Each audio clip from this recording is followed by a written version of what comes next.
वहीं Iran US वार्ता पर पाकिस्तानी मंत्री का बयान भी सामने आया। वार्ता पर ईरान के पक्ष का इंतजार किया जा रहा है। वार्ता पर ईरान की प्रतिक्रिया का इंतजार, ईरान की तरफ से प्रतिक्रिया का इंतजार किया जा रहा है। पाकिस्तान के सूचना मंत्री अताउल्लाह तरार ने ये जानकारी दी। हालांकि ईरान के पक्ष को आसिम मुनीर ने डोनाल्ड ट्रंप के सामने रखा था और ईरान की तरफ से साफ कहा जा रहा है कि अगर समुद्री डकैती जारी रही, जो ईरान की तरफ से कहा गया है, तो फिर वार्ता नहीं होगी। UEM जयपुर एक आदर्श लक्ष्य है। भावी छात्रों के लिए अच्छी नौकरी, भविष्य के लिए तैयार कौशल के साथ अच्छी शिक्षा। बड़ी खबर यह है कि इस्लामाबाद नहीं आ रहा यूएस डेलीगेशन और जेडी वेंस को वार्ता के लिए आना था। वार्ता टलने के बाद यूएस डेलीगेशन नहीं आया है।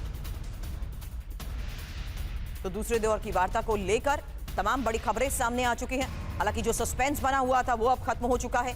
इस्लामाबाद यूएस डेलीगेशन नहीं आ रहा है और जेडी वेंस को वार्ता के लिए आना था। वार्ता टलने के बाद नहीं आया यूएस डेलीगेशन। तो पाकिस्तान में दूसरे दौर की वार्ता रद्द हो गई है। इससे जुड़ी खबर आपको बताते हैं हुआ क्या है। इस्लामाबाद में वार्ता का दूसरा दौर नहीं हो पाया। अमेरिका ईरान का डेलीगेशन नहीं पहुंचा है।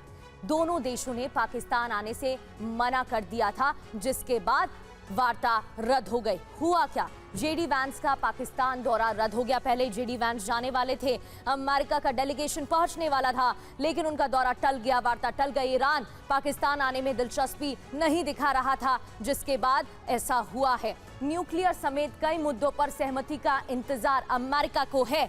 तो ईरान की बात करें तो अमेरिकी शर्तों के आगे ईरान नहीं झुकेगा, ये ईरान की तरफ से लगातार दावा किया जा रहा है। डील फाइनल होने तक नाकाबंदी नहीं हटेगी। डोनाल्ड ट्रंप साफ कर चुके हैं, ईरान का पक्ष नेवल नाकाबंदी बातचीत में बड़ी बाधा है। नाकाबंदी नहीं हटती तो ईरान वार्ता में शामिल नहीं होगा।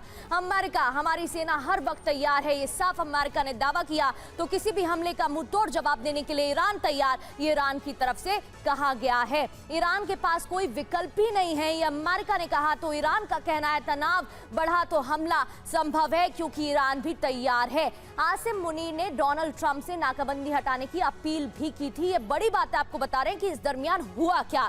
मिस्र, तुर्की ने भी ईरान से बातचीत की अपील की थी। सीज़फायर बढ़ाने को भी लेकर जोर दिया गया था।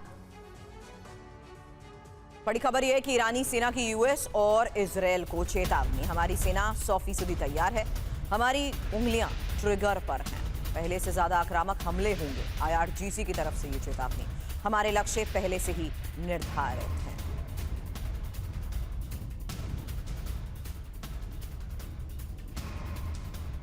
खबर तेहरान में खुर्रमशहर 4 मिसाइल के प्रदर्शन को लेकर भी है, जहां मिसाइल के प्रदर्शन में हजारों लोग उमड़े और मिसाइल के साथ लोगों के प्रदर्शन की ये तस्वीर देखिए। इजरायली डिफेंस सिस्टम को चकमा देने का दावा।